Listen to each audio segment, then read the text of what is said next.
자, 오늘은 그 강의를 고교 학점제 이후에 입시 전략이라고 하는 그런 큰 주제로 한번 좀 여러 가지 이야기들을 나눠보려고 합니다.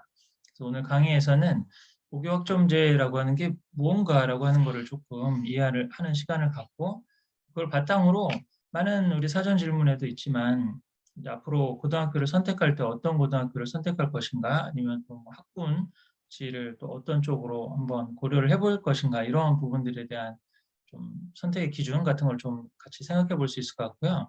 그리고 또 지금 이제 초등학교, 중학교, 고등학교에서 지금은 이제 어떻게 공부를 하고 있고 앞으로 어떻게 공부를 해야 될 것인가. 구체적인 질문에서는 요즘 점점 수학이 중요하다라고 그러는데 수학 선행을 어느 정도 해야 되느냐, 뭐 이런 질문들도 많이 있는데요.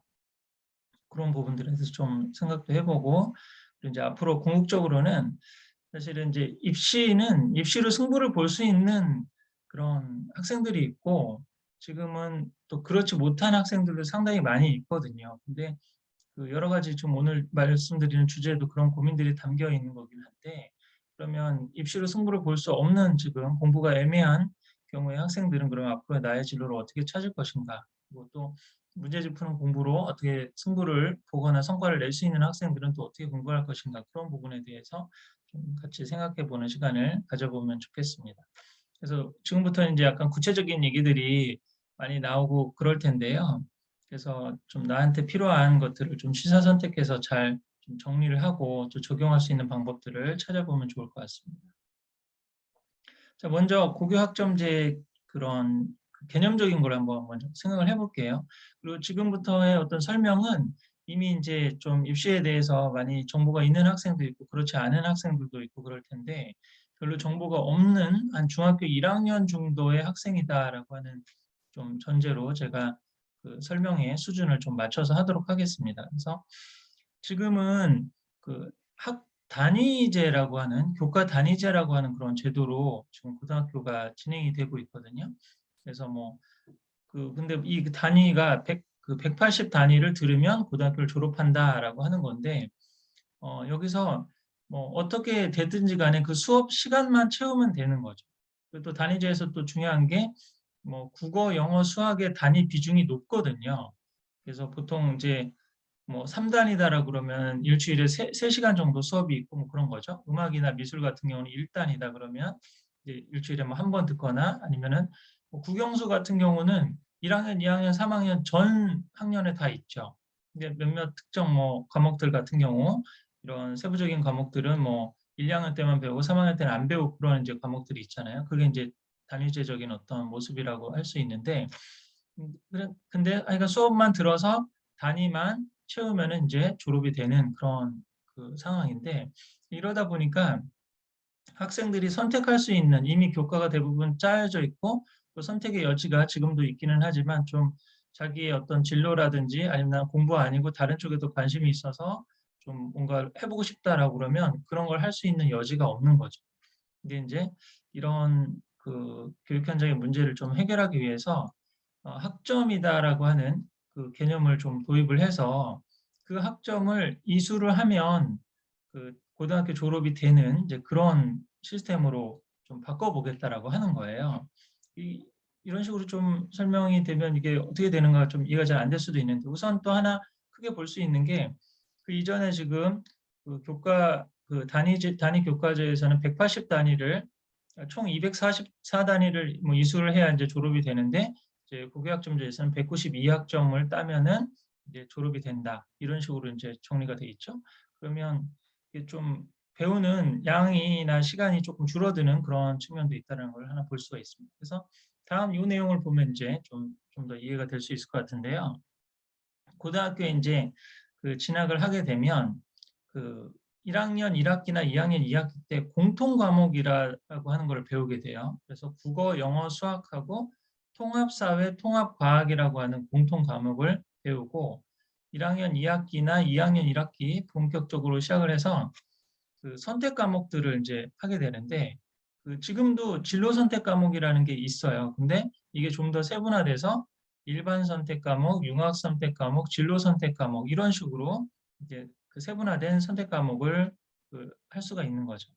그래서 나는 예를 들어서 경제학에 좀 관심이 있다라고 하면 그 2학년 때부터 가서 그리고 경제학과에 진학을 하려고 그런다 그러면은 뭐 수학을 뭐 확률과 통계를 하고 융합 선택 과목 같은 데서는 경제 수학 뭐 이런 과목들이 있을 수 있거든요. 융합 수학 뭐 이런 것들을 지금 한다든지 진로 선택 과목에서는 심화 수학 같은 거를 또 공부를 한다. 이런 식으로 자신이 그 진로를 생각하는 쪽으로 세부적인 선택할 수 있는 그런 과목의 폭이 넓어지는 거죠.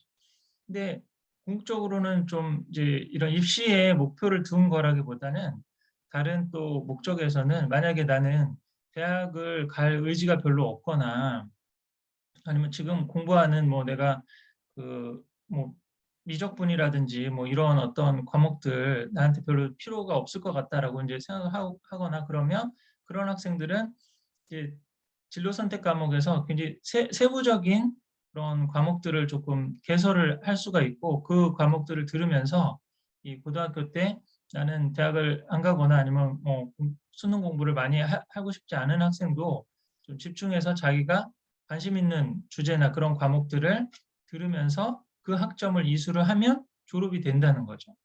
근데 이제 이렇게 다양한 과목을 개설을 하려고 하다 보면 한 단위 학교에서는 이 과목을 다 개설하기는 힘들잖아요. 그래서 뭐 한 다섯 여섯 그 고등학교가 같이 연합을 해서 어떤 한 과목을 중점 고등학교를 해서 이 학교에 없는 과목은 다른 고등학교에서 그 개설을 해서 그 과목을 들을 수 있게 한다든지 아니면 지금처럼 이렇게 줌이나 온라인 수업이라든지 외부 뭐 그런 그 교과들을 마련해 가지고 다양한 교과를 들을 수 있게 하는 이런 방향으로 한번 그 고등학교 그 교육 제도를 좀 바꿔보겠다라고 하는 그런 취지를 좀 생각하고 있는 겁니다. 근데 이게 뭔가 이렇게 복잡한 것 같고 또 여러 가지를 그럼 어떤 과목을 선택해야 될지 뭐 이런 고민들도 많아지고 그럴 텐데 이런 좀 번거로운 제도나 복잡한 제도를 왜 하느냐 그런 좀 생각이 들 수가 있는데요. 그, 그 취지는 좀 어떤 건지는 좀 이따가 가장 큰 취지는 뭐냐면은 지금 고등학교 교육 현장이 너무 이렇게 무너져 있는 경우가 이게 많다라고 하는 거예요. 그러니까 뭐 입시 쪽으로 좀 성과가 안 나오겠다라고 하는 학생들은 수업 시간에 잘 듣지 않는 거죠. 거의 그냥 잠을 잔다거나 아니면 고등학교 3학년 이렇게 무의미하게 보내는 그런 경우들도 너무 많기 때문에 그런 부분에 대한 교육 현장에 있어서의 모든 학생들이 자신에게 필요한 그런 진로적인 준비를 하면서 고등학교 생활을 의미 있게 보낼 수 있게 도와주자라고 하는 그런 취지가 사실은 고교학점제에서 가장 큰 취지라고 볼 수 있는데요. 그러면 구체적으로 한번 좀 한번 볼게요. 이게 학교 알림이라는 사이트에서 그 학업 성취도 그 고등학교에 들어가면 학업 성취도를 볼 수 있는 란이 있거든요. 그 안에 있는 그 란에 있는 하나의 자료를 제가 한번 갖고 와 본 겁니다. 그럼 고등학교 1학년 1학기 때 지금 어떻게 배우고 있느냐? 지금은 이제 고교 학점제가 시행되고 있지는 않은 거거든요. 고교 학점제는 지금 현재 중학교 2학년 학생들이 들어가면서부터 이렇게 본격적으로 진행되는 거고 지금은 그 여기 통합사회 통합과학에 있죠. 요 과목에 이런 과목을 기본적인 과목을 배우고 이제 이후에 진로 선택 과목들이 이제 3학년 때 있기는 한데 이제 그걸 학점제로 운영하는 게 아니라 그냥 이 단위를 이수를 하면 그 수업 시간에 그냥 들어가서 그 수업을 듣고 시험을 보면 이제 졸업이 되는 이제 그런 시스템으로 운영을 한다는 거죠. 근데 고등학교 1학년 1학기 때 이제 어떤 과목을 듣는지 한번 볼까요?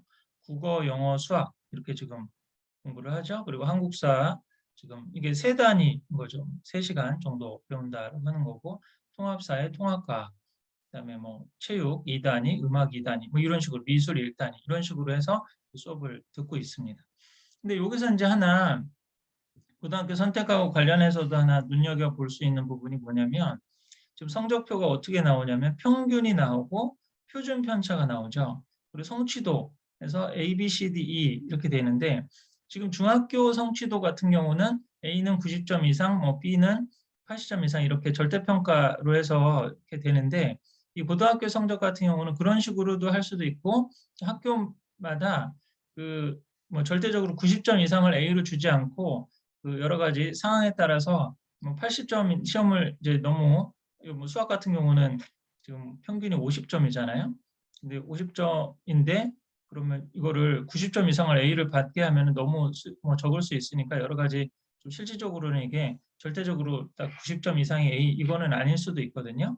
근데 약간 이런 식으로 지금 성적을 여기 지금도 고등학교에서는 지금 내고 있는데 이거를 이 상대평가 내신이라고 하는 방법으로 해서 상위 4%만 1등급을 주는 이걸 지금 등급을 변환을 시키거든요. 그래서 요 변환시킨 걸 바탕으로 해서 이제 내신 성적으로 대학을 가는 그런 부분이 있는데 그건 조금 이따가 좀 설명을 드리도록 하겠습니다. 그래서 여기서 하나 좀 눈여겨볼 게 뭐냐면은 그 평균하고 표준 편차를 좀 보면서 이 표준 편차가 12 미만이다라고 그러면 평균 그 주변에 그 많은 학생들이 지금 모여 있다는 거거든요. 그러면 평균이 굉장히 좀 높거나 아니면 표준 편차가 10 이하로 작으면 내신 경쟁이 굉장히 치열할 수 있는 그런 학교다라고 하는 거를 좀 보여주는 거예요. 네, 뭐 평균이 낮다라고 하는 거는 두 가지 의미가 있을 수가 있겠죠. 하나는 시험 문제가 굉장히 어렵다라고도 좀 볼 수가 있겠죠. 그래서 그 평균이 점수만 갖고는 이제 그걸 판단을 할 수는 없지만 표준 편차하고 A나 뭐 A를 받는 비율의 학생들이 어느 정도 되는가 그거를 이제 보면 알 수 있는데 대치동에 있는 지금 학교이기 때문에 굉장히 경쟁이 치열한 전국 100위권 안에 들어가는 학교거든요. 네, 지금 보세요. 이거 이따가도 중학교 성적하고도 조금 생각해 볼 수 있는데 수학이 평균이 50점이다라고 하는 거죠. 시험 문제가 이제 어려운데 지금 A를 받는 학생이 전체 학생에서 8% 정도밖에 100명이면 8명 정도밖에 지금 A를 받는 학생이 있다라고 하는 것을 알 수가 있습니다. 영어는 평균이 60점인데 지금 A를 받는 학생이 20점. 근데 이제 중학교 같은 경우는 지금 거의 A를 받는 학생이 전국 평균으로 하면 한 30% 정도가 되거든요. 그리고 또 교육적인 어떤 경쟁이 좀 치열한 학군 같은 경우는 거의 5, 60% 이상 A가 나오는 경우도 상당히 많이 있거든요. 그래서 그런 부분도 하나 좀 염두를 해두시면 되는데요. 그다음에 두 번째로는 지금 3학년 1학기 과목을 한번 보세요. 지금 보면 화법과 작문, 언어와 매체, 심화 국어, 이 국어 관련된 세 과목 강의인데 이게 다 국어죠, 사실은 국어고, 그다음 미적분, 경제수학, 수학과제, 탐구 이게 다 이제 수학 관련된 그런 거라고 볼 수 있는데요. 지금 어떤 과목은 A, B, C, D, E로 나오고 어떤 과목은 A, B, C로만 나왔죠. 이게 이제 지금 현재에도 진로 선택 과목으로 잡힌 과목은 이렇게 A, B, C로 절대평가 비슷하게 점수를 지금 내주는 경우가 있고요.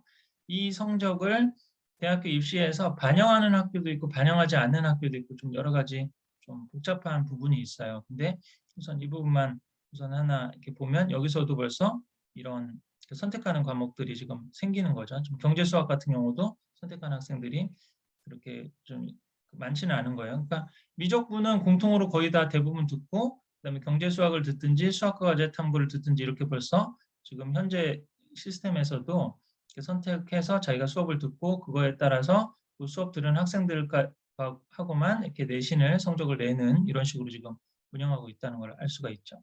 근데 이게 이제 고교 학점제가 되면 이런 부분들이 고등학교 1학년뿐만 아니라 고등학교 2학년 때부터 본격적으로 이제 자기의 어떤 진로라든지 관심사에 따라서 다양한 과목들을 이제 선택할 수가 있는 그런 기회들을 많이 주겠다라고 하는 겁니다.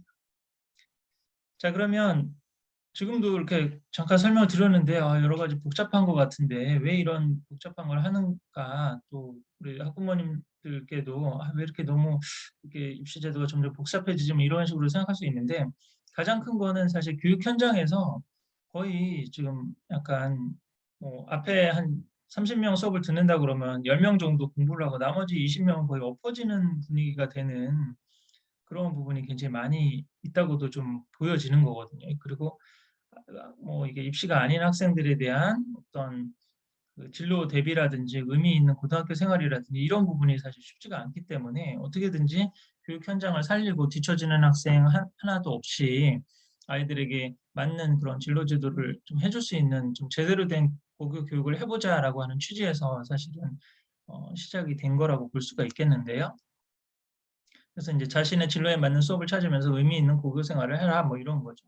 그래서 이제 앞으로 뭐 그런 진로 선택 어떤 과목들이 더 뭐 될지도 모르겠는데 뭐 예를 들어서 뭐 아까 경제 사회 경제에 관련돼 가지고 뭐 사회생활에 있어서의 올바른 금융 지식, 금융 생활 뭐 이런 어떤 약간 좀 교양 과목 비슷한 그런 과목들이 있다라고 그러면 지금도 고등학교 3학년 졸업을 하고도 뭐 저축을 어떻게 해야 되는지, 사회생활을 어떻게 해야 되는지, 뭐 그다음에 사회 과목을 굉장히 배우고 그러는데 나중에 계약서를 쓸 때 뭐 어떤 부분을 고려해야 되는지, 뭐 법과 생활 뭐 이런 과목을 듣는다고 그래도 전혀 그건 그 수능 시험에 나오는 그런 내용만 공부를 하지 나한테 실생활에 도움이 되는 그런 그 뭐 실질적인 어떤 수업이나 이런 게 고등학교 교육 현장에는 없는 거잖아요. 근데 이제 고교학점제가 되면 그런 다양한 과목들을 이제 개설을 할 수가 있는 거죠. 또 자기가 또 관심 있는 주제들이라든지 이런 걸 찾아서 또 수업을 만들어주고 아이들이 적극적으로 자기가 듣고 싶어서 하고 싶은 과목을 배우면 아이들이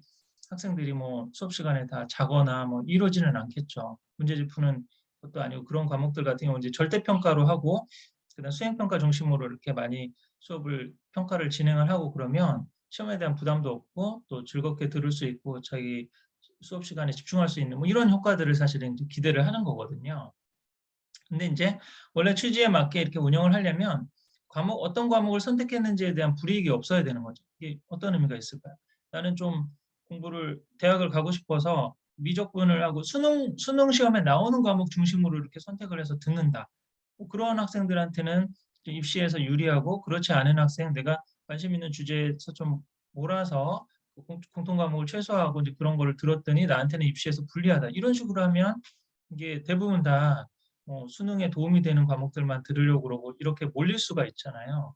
그러니까 어떤 과목을 선택하든지 간에 불이익이 없게 해주려면은 과목 전체를 이렇게 절대평가가 되어줘야 된다는 거죠. 이거를 점수를 갖고 내신을 내거나 그 상대평가 내신을 내거나 이렇게 하면은 많은 학생들이 조금 그 과목에 쏠림 현상들이 뭐 생길 수도 있고 그러니까 그래서 이제 이 부분은 전제가 이제 입시 제도를 설명을 안 드렸는데 조금 이따 설명을 드리겠는데 지금 입시 제도가 특히 크게는 내신으로만 대학을 가거나 아니면 내신에다가 비교과 활동이라는 것을 더해서 좀 학생부 종합전형이라는 걸 통해서 가거나 아니면 내신이나 그런 영향을 최소화하고 수능 시험만 하여간 잘 봐서 점수 나오는 걸로 가는 정시라고 하는 그게 이제 세 가지라고 할 수 있는데 이러한 지금 고교학점제에 가장 맞는 입시 제도는 학생부 종합전형 제도라고 하는 거거든요. 그래서 요 것에 맞게 뭐 예를 들어서 나는 역사에 관심이 있었다 그러면 수학이나 이런 과목들 최소화하고 역사나 사회 과목들을 굉장히 더 많이 듣고 또 뭐 필드 뭐에서 역사 유적지를 방문하고 그런 부분들을 또 수업으로 인정해 주는 그런 학점들을 개설한 거를 들은 학생들을 더 뽑아주고 이렇게 되면 학생부 종합 전형에도 맞고 그다음에 그 고교학점제에도 이렇게 맞는 제도가 될 수 있겠죠.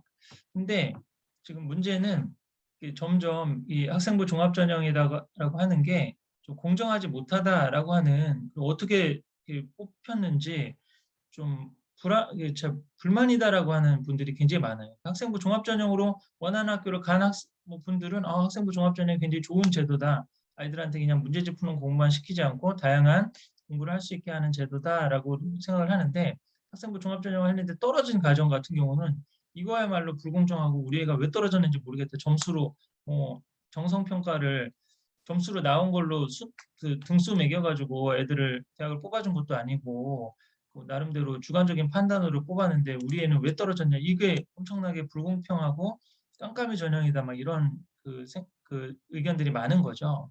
최근에 이런 입시 공정성에 어떤 문제가 많이 제기되면서 이런 수시 제도 같은 걸 좀 없애고 정시를 많이 늘리겠다라고 하는 추세가 지금 생기고 있거든요. 정시를 늘린다는 거는 수능을 본다는 거예요. 지금 최근에 수능 시험이 있었잖아요. 수능 과목이 뭡니까? 언어 영역이라고 하는 국어, 그다음에 영어, 수리 영역이라고 하는 수학, 국영수죠. 국영수에다가 사회탐구, 과학탐구. 사회탐구는 뭐 지리라든지 뭐 경제라든지 역사라든지 뭐 이런 거고 과학탐구는 뭐 생물, 물리, 화학 뭐 이런 과목들인 거잖아요. 물화생지라고 보통 많이 하죠. 뭐 이런 과목들인데 그러면 우선 현실적으로 수능 위주로 이 고등학교 커리큘럼이 짜지고 그렇게 운영된다고 그러면 예를 들어서 내가 수능 시험에 안 나오는 문과 학생들 같은 경우는 과학 과목 들을까요? 선택을 할까요? 거의 안 하게 되는 상황인 거죠. 공통과학만 배우고 이제 완전히 과학하고는 이제 빠이빠이 하는 상황이고, 그다음에 이과 학생들 같은 경우도 뭐 공통적인 한국사나 뭐 이런 거는 들어도 나머지 듣지 않고 또 뭐 음악이라든지 뭐 미술이라든지 다른 다양한 교과목이라든지 아니면 수능 시험에는 안 나오지만 사는데 도움이 되는 아까 말씀드렸던 뭐 그런 과목들 있죠. 뭐 현실 경제라든지 뭐 현실과 생활과 법 이런 과목들 같은 경우는 누가 신청을 하겠어요, 사실은. 그 수능 시험에 나오지도 않는 과목인데 그리고 그 수업을 한다고 해도 거의 듣지 않고 그냥 잠자거나 뭐 누워 있거나 이런 상황이 지금 많이 생길 수가 있겠죠. 그래서 사실 이 부분이 쉽지 않은 문제거든요. 이게 학벌 사회라고 하는 토대에서 입시도 공정하게 하면서 학생들의 진로도 개개인의 특성에 맞게 맞춰주고 또 교육 현장에서 그걸 선생님들이 다 이해해서 적용할 수 있게 해주고 이 모든 거를 맞춰주는 제도는 없거든요, 사실은. 그래서 또 그런 부분에 대해서 언론을 보면 굉장히 부정적인 보도들이 굉장히 많이 있기 때문에 아 이거 더 복잡해지기만 하고 애들만 뭐 죽어난다 뭐 이런 불평들이 많이 있을 수 있는데 그러니까 지금 주어진 제도 내에서도 그 제도를 왜 시행하는가에 대한 어떤 취지를 좀 이해하고 아무리 많이 이렇게 변한 것 같아도 이따가도 말씀드리겠지만 결국은 국영수가 중요한 거고 내신이 중요한 거거든요. 그런 입시의 불변의 사실은 변하지 않은 거기 때문에 하루하루 학교 생활 성실히 하고 또 나에게 맞는 어떤 공부나 진로를 찾아간다는 긍정적인 마인드를 가지고 있으면 이거를 좀 이해는 어떤 환경이 되든지 적용할 수 있으리라 생각됩니다. 그래서 이 부분이 사실 이제 고민이 되는 부분인데 그래서 이 입시 제도는 지금 중학교 2학년은 현재 체제가 그대로 유지가 되거든요. 그리고 초등학교 6학년 때 이제 수능 체제라든지 여러 가지 입시 체제가 이제 바뀌게 되기 때문에 중학교 2학년까지는 지금 큰 변동 없이 그대로 유지가 된다라고 지금 생각을 하셔도 큰 지장은 없을 것 같습니다. 자, 그래서 이 부분을 한번 다시 설명을 드릴게요. 그래서 원래는 고교학점제라고 하는 게 초등학교 6학년 학생들 때부터 시작을 하려고 그랬거든요. 왜냐면 초등학교 6학년 때 전면적인 커리큘럼이 한번 또 바뀌거든요. 그래서 그런 얘기도 있어요. 지금 현재 중학교 1학년 학생들은 재수를 하는 게 굉장히 좀 불리할 수 있다고. 그러면 초등학교 6학년 때부터 바뀌는 그 시점에서 수능 제도도 바뀌고 지금 고등학교 커리큘럼도 다 바뀌는 지금 상황이 돼서 수능에 앞으로 주관식 서술형이 들어갈 수 있다라고 하는 얘기가 좀 강력하게 얘기가 되고 있거든요. 논술이라는 걸 좀 없애고 수학 같은 경우도 풀이 과정을 서술하게 한다든지 아니면 역사 과목 같은 경우도 뭐 국어도 그렇고 간단한 그런 뭐 두세 줄짜리 장문이 들어가는 그런 형태로도 짧은 논술 형태로 해서 들어가게 하겠다는 그런 방안도 좀 생각이 되고 있어요. 그래서 이렇게 뭐 하여간 수능 제도도 바뀐다는 거죠. 수능도 바뀌고 하기 때문에 지금 초등학교 6학년 때부터 이제 전면적으로 많은 걸 바뀌어서 그거에 맞춰서 고교학점제를 시행하려고 그랬는데 지금 중학교 2학년 때부터 빨리 시행하는 거는 이제 여러 가지 이유가 있을 수 있지만 지금 입시 제도 같은 경우는 바뀌기 전에 3년 전부터 공지를 해야 되거든요. 근데 지금도 고교학점제에 대해서 여러 가지 찬성 반대 의견도 많고 준비가 안 됐다는 얘기들도 많고 그래서 이 부분을 6학년에 맞춰서 하면은 앞으로 지금 거의 3, 4년 이후에 일이 되잖아요. 그래서 지금껏 한 몇 년 동안 5, 6년 동안 고교학점제를 준비했는데 이게 우리나라 좀 정권이 바뀌거나 그러면 이게 다 또 뒤집어질 가능성도 있고 그러잖아요. 그래서 미리 조금 이 부분을 안착을 시켜서 고교학점제 토대 하에서 입시 제도를 짜더라도 짜는 방향으로 좀 해야 되지 않을까라고 하는 그런 생각도 있다는 겁니다. 네.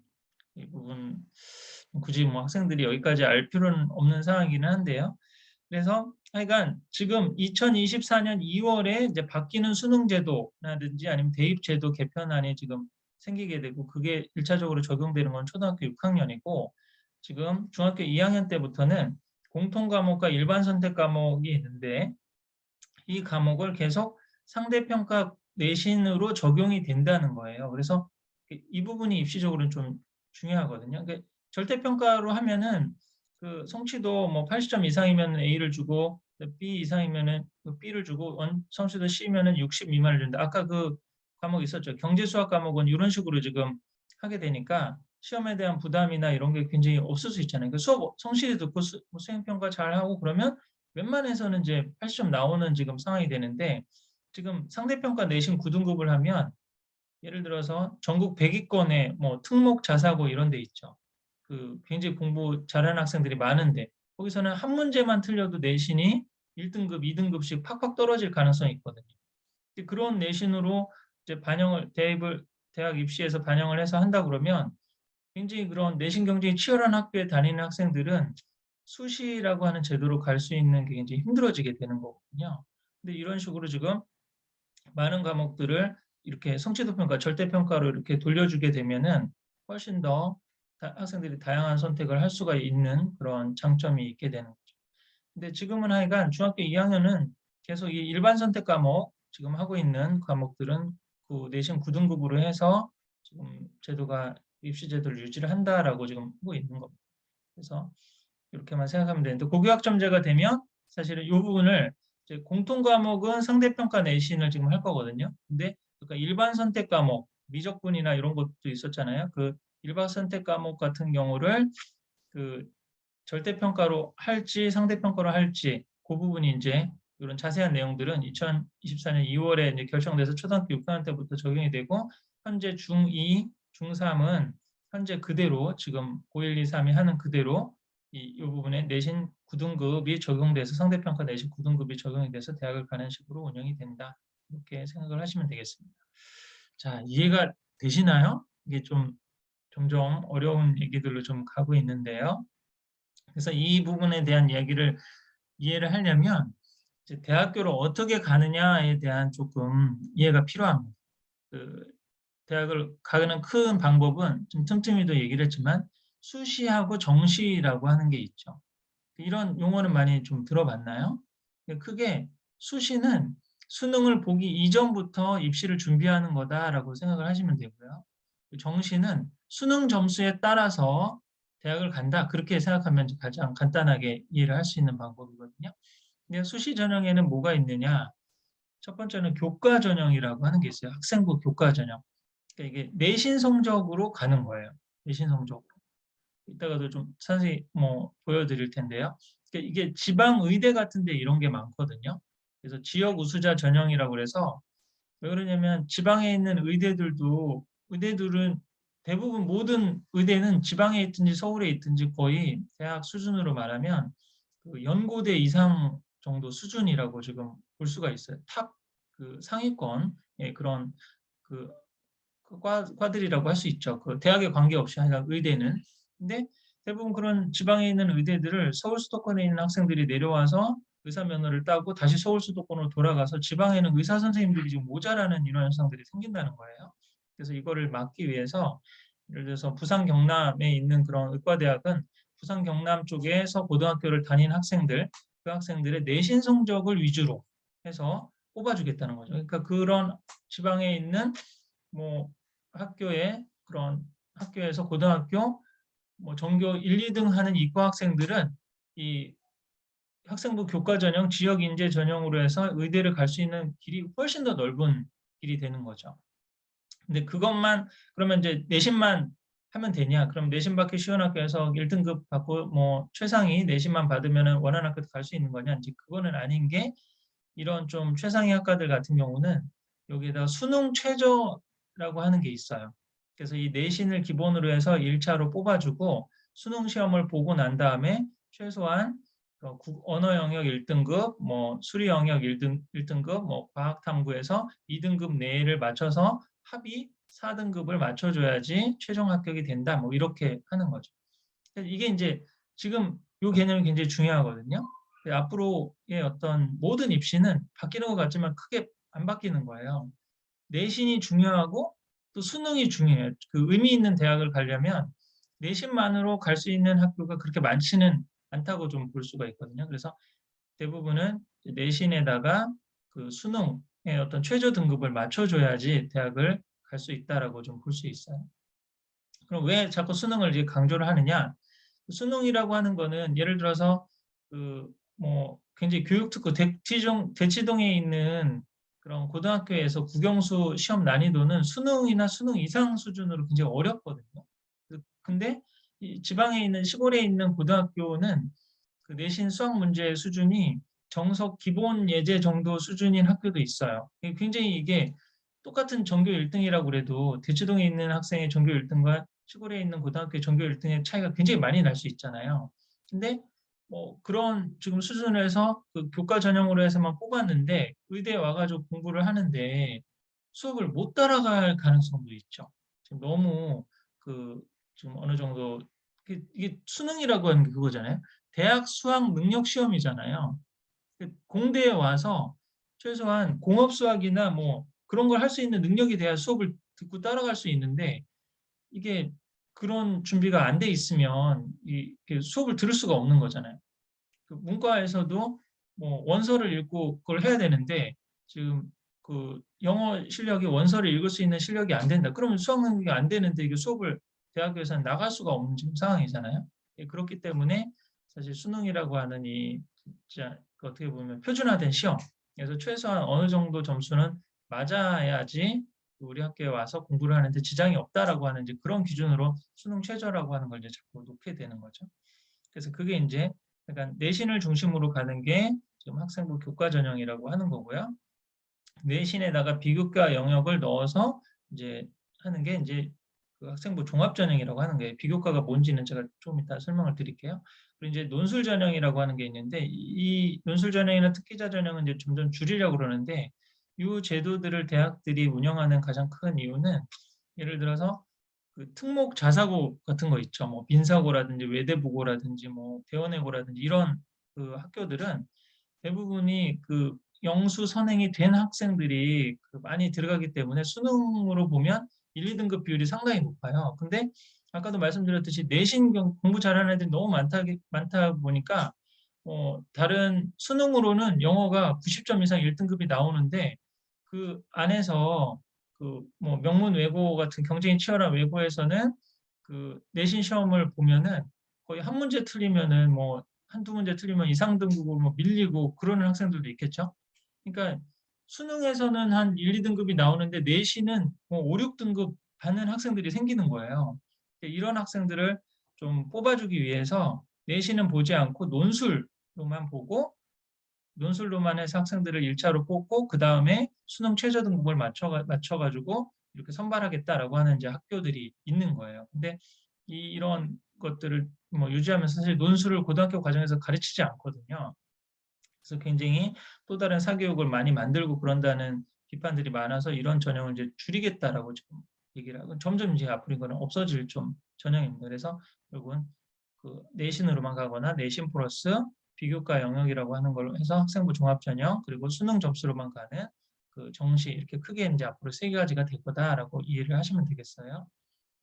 자, 그러면 약간 비교과 영역하고 학생부 종합 전형이 뭐냐? 요거를 조금 이제 설명을 드릴게요. 이제 지금도 학교생활 기록부 또 지금 중학교 학생들 이제 쓰고 그러는 부분이 있는데 고등학교 때 가면은 크게 이 자기 과목에 있어서의 어떤 성적이라든지 과목의 활동을 어떻게 했는지에 대해서 세부 특기 사항이다라고 하는 그런 내용이 있거든요. 그런 부분을 이제 쓰는 부분이 있고 또 하나 지금은 자율활동, 동아리 활동, 봉사 활동, 진로 활동이라고 하는 이게 이제 비교과 영역의 핵심적인 내용이다라고 하는 거죠. 이런 부분들을 어떻게 자기 진로나 이런 부분을 준비를 했는가라고 하는 거를 적어주는 거예요. 근데 이게 이제 동아리 활동을 이제 어떻게 하면서 나는 예를 들어서 경제학과에 가려고 그랬는데 학생들하고 금융 동아리를 만들어 가지고 경제 공부를 하고 뭐 이런 연습들을 했다. 또 그런 거에 대한 관련된 좀 논문 같은 경우 뭐 적고 그랬다. 이런 부분들을 이제 많이 해주는 거죠. 근데 이런 활동들을 누가 해줄 수 있느냐? 지금 고등학교에 가서 고등학교 수학, 뭐 상학함수 지수로그 이상이라든지 뭐 고등학교 영어, 고등학교 국어 같은 경우 과목도 공부하기 힘든데 언제 동아리 활동, 뭐 봉사 활동, 진로 활동 사실 할 수 있는 이 역량이 되는 고등학생이 몇 명이나 있겠어요. 그러니까 이걸 대부분 누가 하냐면은 특목 자사고라고 하는 학생들이 하는 거죠. 과거 영재고는 교과 활동 같은 것들뿐만 아니라 뭐 실험이나 이런 것들이 굉장히 많기 때문에 자율활동이라든지 뭐 나는 로봇 동아리에 들어가지고 로봇 연구하고 그거에 대해서 논문도 쓰고 그랬다. 뭐 이런 활동들을 굉장히 많이 할 수가 있는 거죠. 또 외국 학생들 같은 경우도 뭐 모의 유행 같은 것들을 하고 또 봉사활동도 하고 관심 있는 그런 거에서 뭐 반크 같은데 같이 활동을 하면서 뭐 이렇게 했다. 이런 내용들을 적을 내용이 굉장히 많은 거죠. 이 기본적으로 영수 공부가 돼 있는 가운데 다양한 이런 비교과 활동을 할 수 있으니까. 그래서 이 학생부 종합전형에서 지금 많은 합격자들이 대부분 전국 100위권에 있는 특목 자사고다라고 하는 그런 고등학교 학생들이 많이 지금 진학을 했어요. 그래서 그런 부분들이 좀 이제 일반 고등학교에서는 이런 부분들의 대비가 사실 쉽지가 않다는 거죠. 이 학생부 종합전형이다라고 하는 거를 통해서 이제 진학하기가. 그래서 그런 부분들이 좀 불공정하다라고 좀 느껴지니까 이거를 점점 줄이라고 지금 하는 내용들인 거예요. 그래서 앞으로 이런 것들을 다 좀 없애고 교과활동 중심으로만 할 수 있도록 해달라라고 지금 얘기를 하고 있는데요. 그래서 학생부 종합전형도 앞으로는 조금씩 더 좀 위축될 가능성이 좀 많이 있다라고 보고 있습니다. 그러면 지금 아까 그 자율활동이나 봉사활동, 동아리활동 그런 거 말고 이 부분이 이제 강조해서 쓰라고 그러는 거예요. 학생부에 과목을 들었으면 그 과목에서 어떻게 활동을 했는지를 구체적으로 적으면 이제 대학에서 보고 이 학생의 지금 내신 과학 성적은 이 정도고 과학 수업을 들으면서 이러이러한 활동을 했구나라고 해서 이거를 그 점수가 아닌 활동 중심으로 이렇게 평가를 해서 질적인 평가를 하는 거죠. 그래서 우리는 이 학생이 우리 과에 들어올 만한 학생이 뭐 그런 준비들이 고등학교 공부 때 됐는가라고 이제 보겠다는 거예요. 근데 이제 학생부에서 어떻게 적는지 한번 보세요.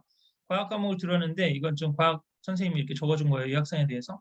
생명과 환경에 대한 관심이 높아서 자연과학에 대한 신문 기사를 읽거나 독서를 많이 해서 과학적 상식이 풍부하고 DNA 복제나 전사 번역 과정이나 생명체 유전자적인 다양한 방법에 대한 보고서를 작성해서 진로에 대한 확신을 보였다. 이 보고서는 뭐 수행평가 보고서 같은 것들을 얘기하겠죠. 이런 식으로 이제 상세히 적어준다는 거예요.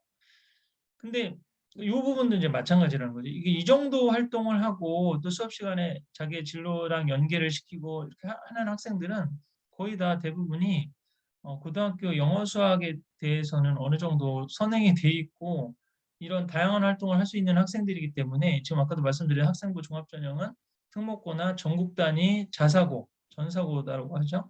이런 데 지금 그 있고 서울대 그 같은 경우는 아까 말한 학생부 종합전형에 있어서요. 수능 최저 등급도 없어요. 그렇기 때문에 사실 영재고나 과학고 같은 경우 가면 실험을 많이 하고 뭐 이런 활동들을 너무 많이 하는 거죠. 근데 이 학생들은 수능 공부를 하지 않거든요. 수능을 없어도 이 학생들은 이제 대학을 갈 수 있는 길들이 굉장히 많은 거죠. 사실은.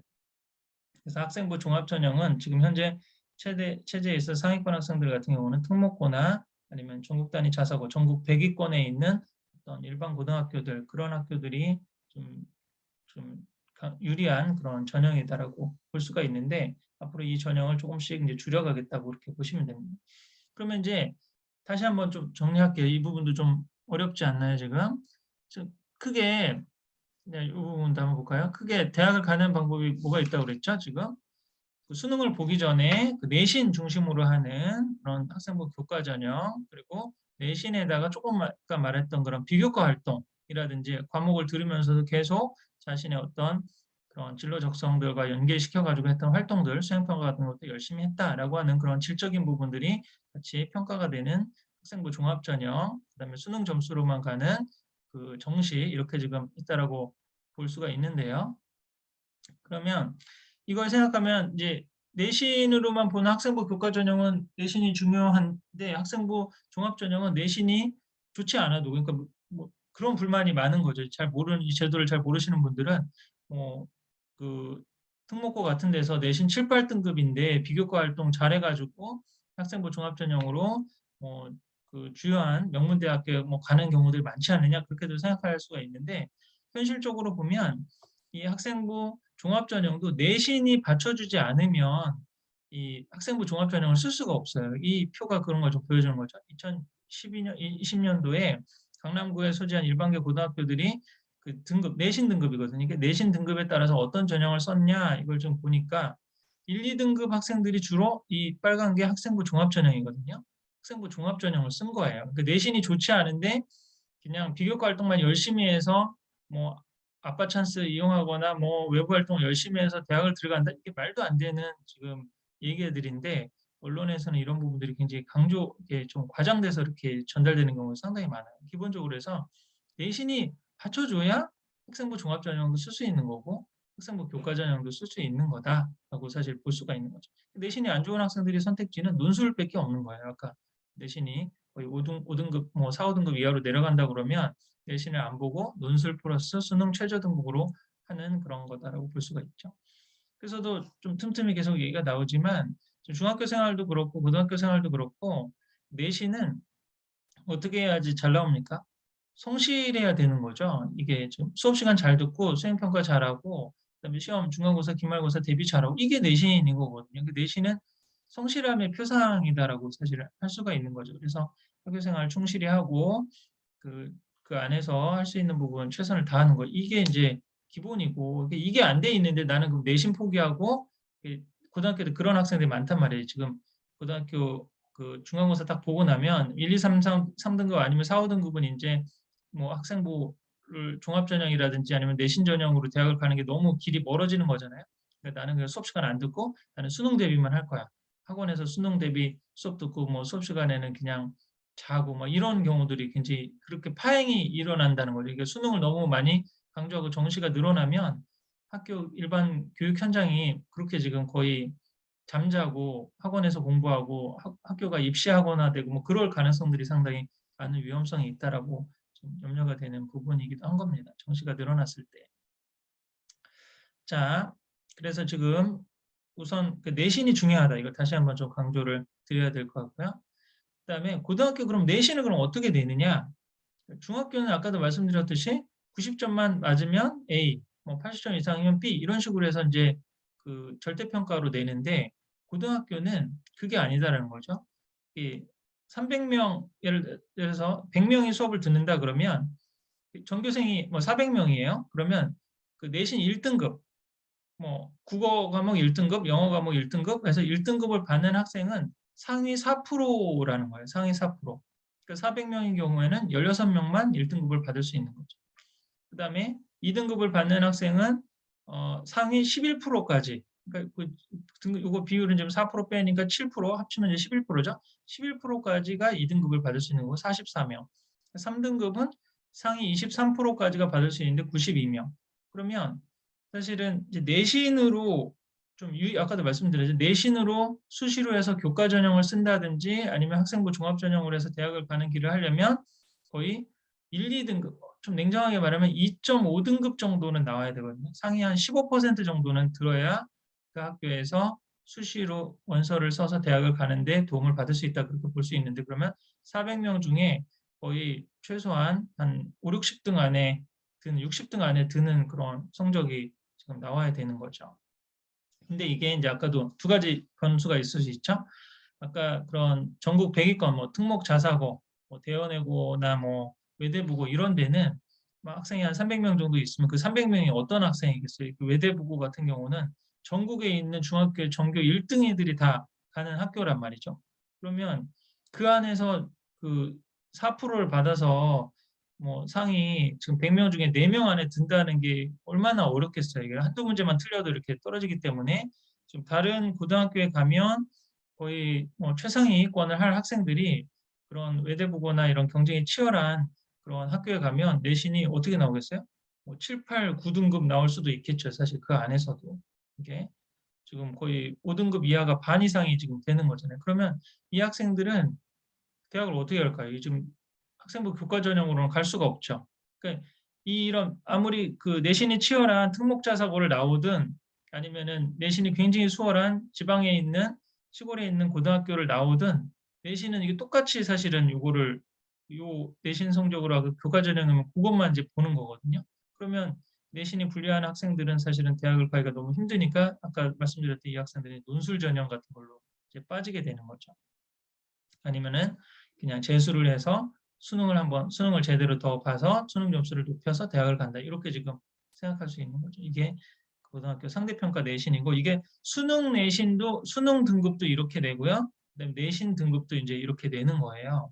그래서 근데 수능 영어 같은 경우는 이제 절대평가가 돼서 90점 이상이면 다 A를 받는데 국어나 여전히 언어 영역이라고 하는 국어나 수리 같은 경우는 상대평가 내신이죠. 그래서 그 시험 문제 난이도에 따라서 시험이 굉장히 어렵다 그러면은 뭐 85점 이상이 1등급이 나올 수도 있고 시험이 너무 쉽게 나왔다 그러면 95점 이상을 맞아야지만 1등급을 받을 수도 있고 이렇게 상대평가로 지금 평가를 하고 요걸 기준으로 해서 학생들을 대학에서 뽑아준다라고 하는 거죠.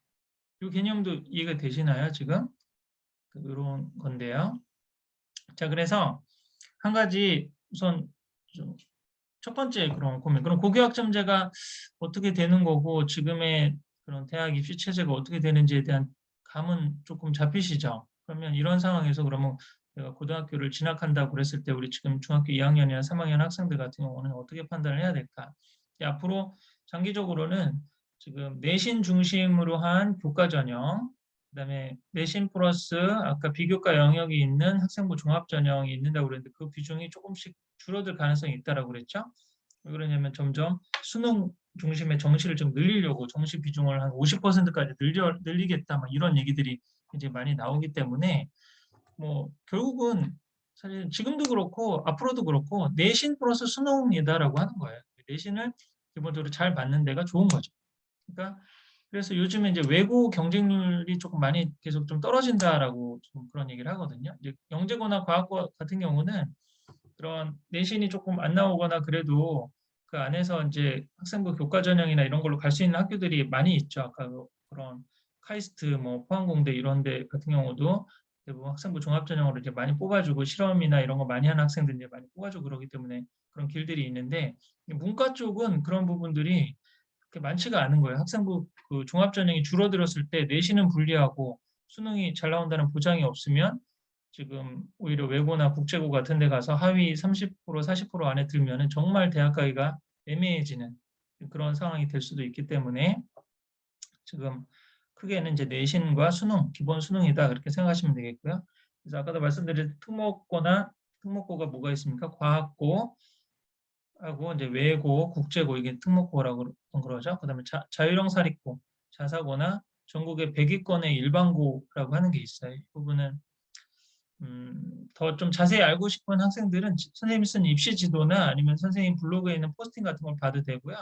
아니면 요즘에는 유튜브에 그런 저뿐만 아니라 많은 입시 전문가들이 나와서 그런 강연을 하고 그런 부분이 굉장히 많거든요. 그래서 관심 있는 학생들은 이미 사실 알고 있을 거예요. 이런 내용들을 틈틈이 공부 안 될 때 한 번씩 들어보고 그러면 아, 현실이 어떻고 좀 어떤 식으로 그 고등학교 공부들이라든지 아니면 진행되고 있거나 학교가 어떻게 뭐 준비되고 있구나 이런 거를 좀 파악을 할 수가 있으니까 그런 걸 한번 확인해 보시면 되겠는데요.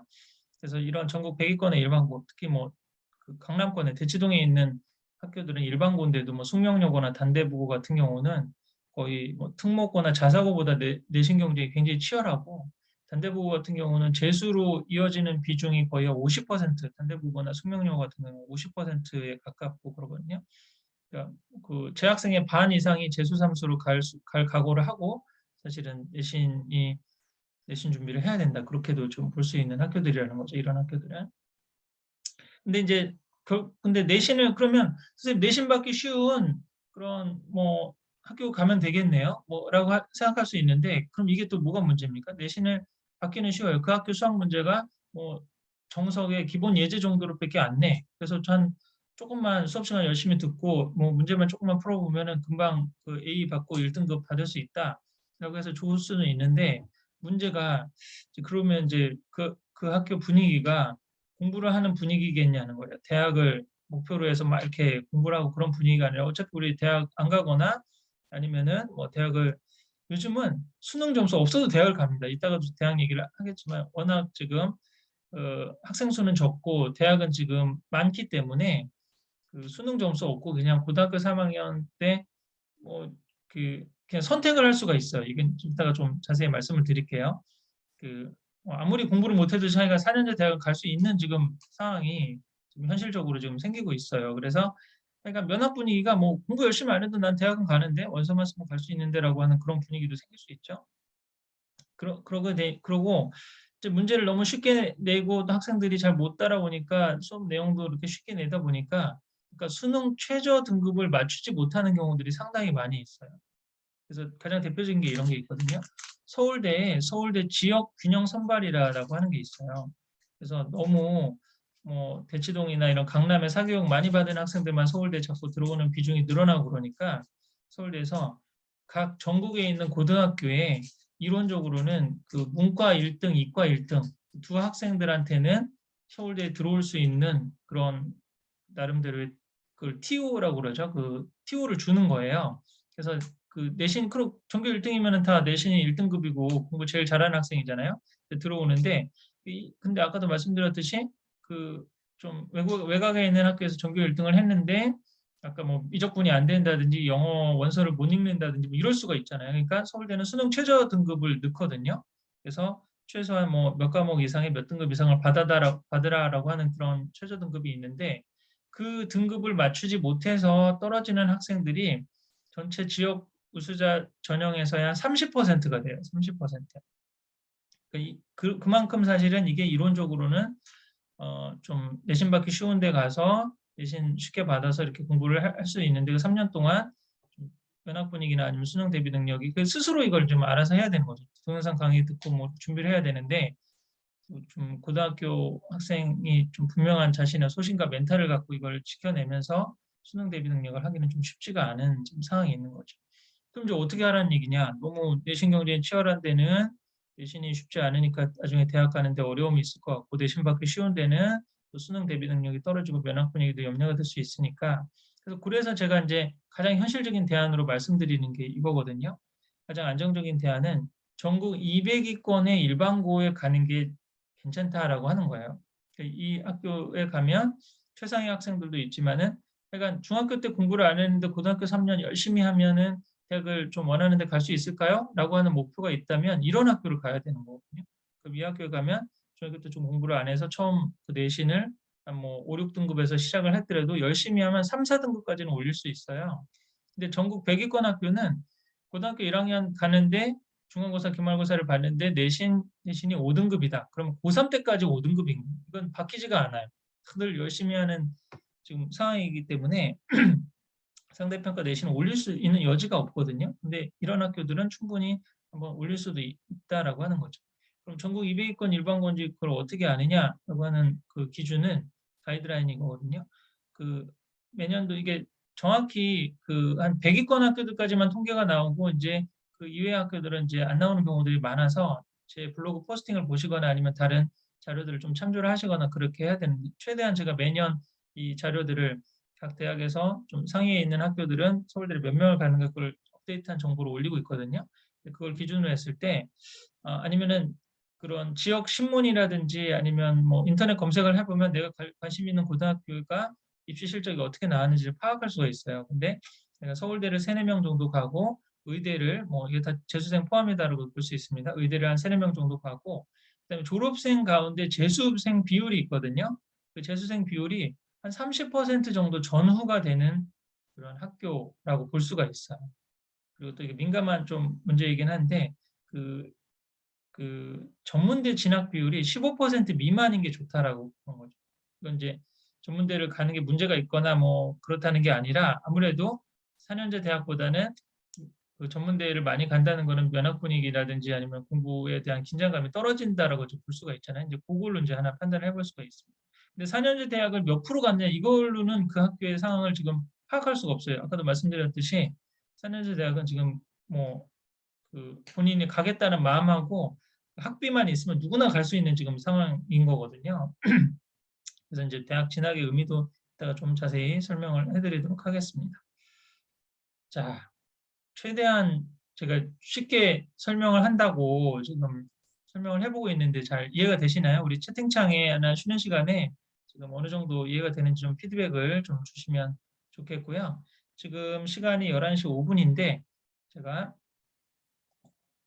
그 5분 정도만 쉬어야 될 것 같네요. 지금 시간이 진짜 부족할 것 같네요. 그 5분 정도 쉬고 11시 10분에 다시 시작하도록 하겠습니다. 네, 1부는 이걸로 마치도록 하겠습니다. 감사합니다.